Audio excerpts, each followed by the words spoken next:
تربیت مولا علی کی نظر میں۔ ناظرین، پروگرام میں بریک کے بعد ایک مرتبہ پھر آپ کا استقبال ہے۔ بہت ہی دلچسپ گفتگو جاری ہے، انشاءاللہ امید رکھتے ہیں کہ آپ ملاحظہ فرما رہے ہوں گے۔ جی مولانا، آپ دو چیزوں کی طرف آپ اشارہ کر رہے تھے۔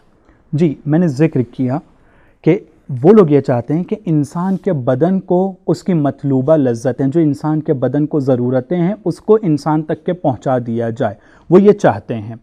لیکن جیسے کھانا پینا، جیسے نیند، آرام کرنا، تھکن اتارنا اور اپنی جنسی ضرورتوں کو پورا کرنا، ایک انسان کو یہ صرف اس کے اندر محدود دیکھتے ہیں۔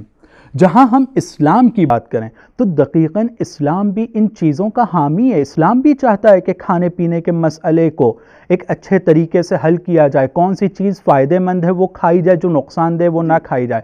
آرام کے لیے بھی اسلام کے پاس احکام موجود ہیں، جنسی احکام بھی اسلام کے پاس موجود ہیں۔ اسلام میں رسول خدا صلی اللہ علیہ وآلہ وسلم تو یہاں تک کہ ارشاد فرماتے ہیں کہ النکاح من سنتی فمن رغب عن سنتی فلیس منی، جو نکاح نہیں کرے گا وہ مجھ سے نہیں ہے۔ لیکن یہ لوگ جن چیزوں کو انسان کی ضرورت بیان کر رہے ہیں اور ان چیزوں کو، ان ضرورتوں کو پورا کرنے کے لیے جو قدم اٹھا رہے ہیں اور جتنا آگے بڑھ رہے ہیں، ہم آج کی دنیا میں یہ دیکھ سکتے ہیں کہ جتنا وہ آگے بڑھ رہے ہیں اتنا ہی زیادہ ان ضرورتوں کو پورا کرنے میں وہ پیچھے کی طرف جا رہے ہیں۔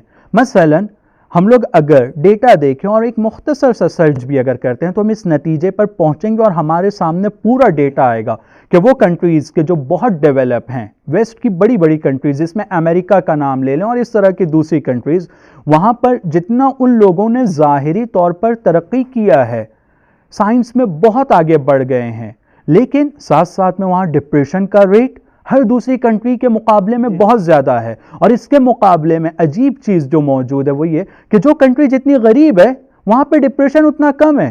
یعنی ایک اہم نقطہ یہاں پر کہ انسان کا ڈپریشن ختم ہونے کے لیے کسی ایک ایسی چیز کی ضرورت ہے جو سائنس کے علاوہ اس ضرورت کو پورا کر سکتی ہے، تو ہمیں اس چیز کو دیکھنا ہوگا۔ اسی طرح سے جہاں پر جنسی مشکلات کا میں نے تذکرہ اور مثال کے طور پر اس کو ذکر کیا، یہ بھی ہم دیکھ سکتے ہیں کہ جو ممالک ترقی یافتہ ممالک کی لسٹ میں ان کا نام سب سے اوپر آتا ہے، وہاں پر لڑکیوں سے سروے کے مطابق یہ پایا جاتا ہے کہ جب ان سے سوال کیا جاتا ہے تو ہر 3 لڑکی میں کم سے کم ایک لڑکی یہ کہتی ہے کہ وہ اپنے آپ کو سیکیور فیل نہیں کرتی ہے راستے پر اکیلے چلنے کے لیے۔ تو یہ کتنی افسوس کی بات ہوگی۔ جی، جو بات محسوس ہو رہی ہے ظاہری طور پر وہ یہ ہے کہ ایک ایسے تربیتی نظام ہے جہاں صرف انسان کا ہدف اس مادے سے ریلیٹڈ ہے اور لذت گرائی ہے، اس کا لازمہ ہے کہ یہ جسٹ چل یا فقط انٹرٹینمنٹ اور مثلا نو ٹینشن اس طرح کی باتیں سامنے آئیں گی۔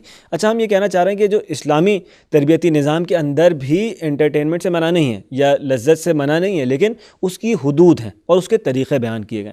اب وہ ضرورتیں جو انسان کی فطرت کا لازمہ تھیں، اس کے وجود کو لازمہ تھیں، ان کو ایک ایکسٹرا مقام پر لے جا کر انہی کو زندگی کا ہدف قرار دے دینا، یہ صحیح نہیں، ہم یہ کہنا چاہ رہے ہیں۔ بالکل، ہم اسی طرح سے کہنا چاہ رہے ہیں کہ انسان کی بدن کی ضرورتیں، انسان کو اس کے اندر اپنے بدن میں اس کو محدود نہیں ہونا ہے، کیونکہ انسان 2 چیزوں سے مل کر بنا ہے، ایک انسان کا بدن ہے، ایک انسان کی روح ہے۔ انسان کو اپنے بدن کی ضرورت کو پورا کرنے کے لیے ہر ضروری قدم اٹھانا ہوگا۔ اس کی ضرورت کو پورا کیے بغیر وہ جی نہیں سکتا ہے۔ جینے کے لیے، آگے بڑھنے کے لیے بدن کی ضرورت پورا کرنی ہوگی، لیکن اس طرح سے زندگی نہیں گزارنا ہے کہ پوری زندگی صرف بدن کے لیے ہی ہو جائے، روح کے ایسپیکٹ کے اوپر نظر رکھنا ہوگی۔ ظاہراً جو وجوہات بھی اگر ہم مزید غور و فکر کریں اور ناظرین بھی ہمارے انشاءاللہ، تو جو ڈپریشن کی جیسے جو وجوہات پہ اگر ہم غور کریں، کیوں ڈپریسڈ ہیں لوگ؟ جب آپ نے مادے کو ہی زندگی کا واحد ہدف قرار دیا ہے کہ اس کی ضروریات پوری کرنی، جب وہ پوری ہو جائیں گی تو اب آپ کیا کریں گے؟ بالکل، اب انسان خالی ہے، یعنی ایک ضرورت ہے جو پوری نہیں ہو رہی، اسی لیے ڈپریشن وجود میں آ رہا ہے۔ ایک تو وجہ یہ سامنے آتی ہے۔ پھر فیملی بریک اپس کی بہت زیادہ مثالیں جو ہے دیکھنے میں آتی ہیں۔ سنگل مومز کی جتنی تعداد ویسٹ میں اس وقت موجود ہے، میرے خیال سے ایسٹ بہت بہت بہت کم ہے اس معاملے میں۔ تو یہ ہے کہ ہسبینڈ اور وائف ایک دوسرے پہ ٹرسٹ نہیں کر پا رہے ہیں, ایک دوسرے کی معمولی سی جو باتیں ہیں اس کو بنیاد بنا کے الگ ہو رہے ہیں, یا مثلاً ویسے ہی کہ مثلا فار اے چینج کہ ٹھیک ہے بہت سال زندگی گزار لی, بچے بڑے ہو گئے, یو انجوائے یور لائف, اب جب یہی ہدف تھا تو اب تم اس میں مزید آگے جاؤ, میں اس میں مزید آگے جاتی ہوں, میں الگ راستے سے. تو بنیاد خانوادے کی جو فیملی کی جو اسٹرکچر ہے وہ تباہ ہو رہا ہے, یہ سامنے آ رہی ہے. پھر جیسے آپ نے خود اشارہ کیا کہ فرسٹریشنز ہیں, سیکجول فرسٹریشنز ہیں اور ریپ اٹیمپٹس ہیں خواتین پر, اس طرح کے زیادتیوں کے ایلیمنٹ, یہ واقعات سامنے آ رہے ہیں. طرح طرح کی جو ہیں وہ مشکلات اس کی وجہ سے وجود میں آ رہی ہیں. ایک سوال اور جو مولانا یہاں پہ ذہن میں آ رہا ہے وہ یہ کہ یہ جو غیر الہی تربیتی نظام ہے, یعنی کہ آج کا ہمارا جو سو کالڈ ماڈرن دنیا کا نظام ہے, اس میں انسٹیٹیوشنز ایک بہت اہم رول پلے کرتے ہیں, اسکولز, کالجز. تو اگر ان کے ہم پرفارمنس انڈیکیٹرز کو دیکھیں کہ ایک بچہ ان میں اچھا پرفارم کر رہا ہے, یعنی اس تربیتی نظام میں اچھا پرفارم کر رہا ہے, اس کا اندازہ اس کی رپورٹ کارڈ سے لگایا جاتا ہے کہ کتنے مارکس لے پا رہا ہے, کیا لے پا رہا ہے. کیا یہ کافی ہے یا نہیں؟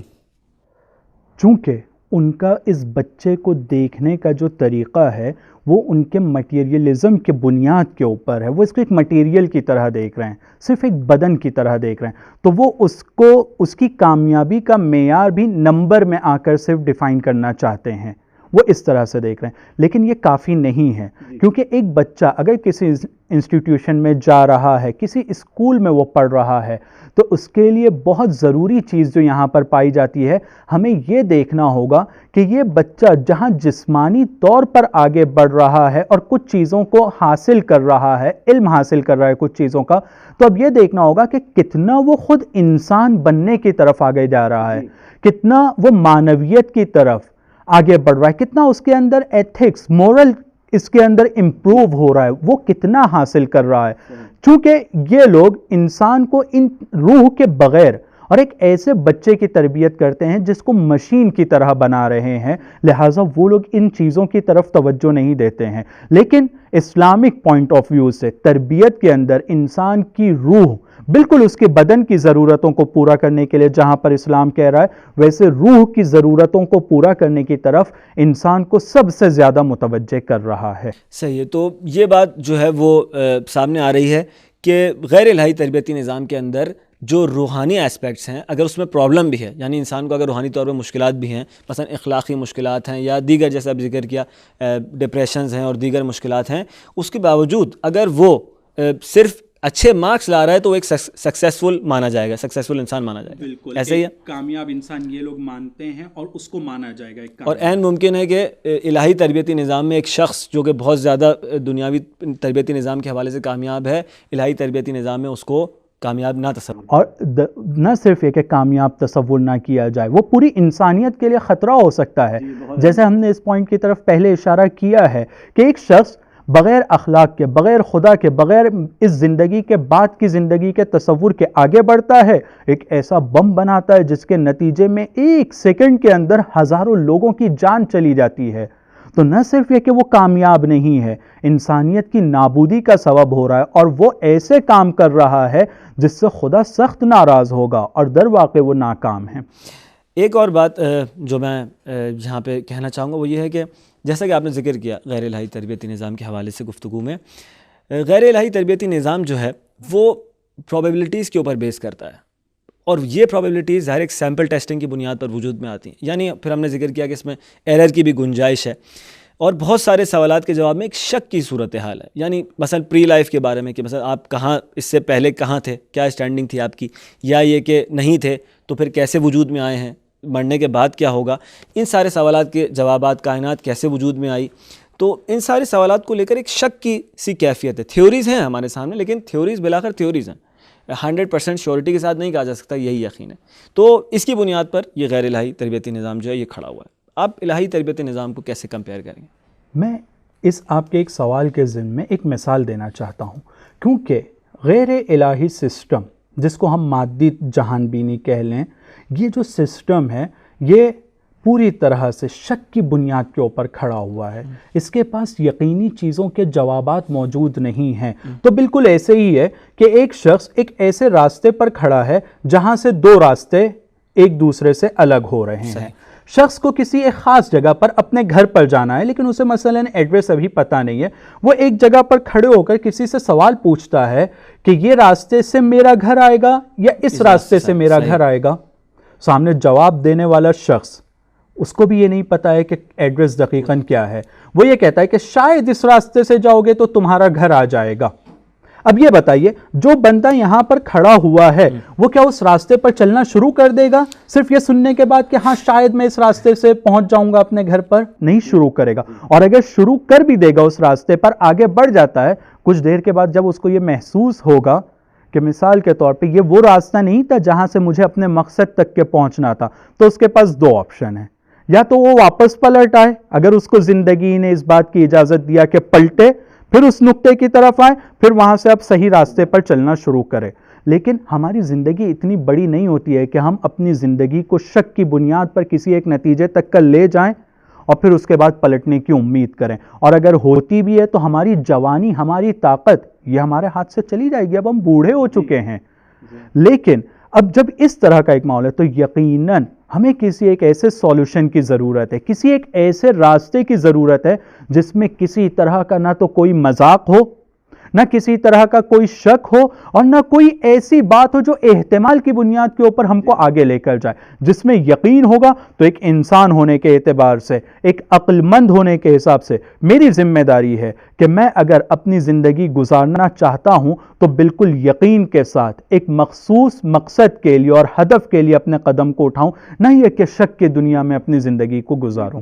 اور انسان کے لیے اس کے بنانے والے سے بہتر جو ہے وہ کون راستہ جو ہے وہ بتا سکتا ہے.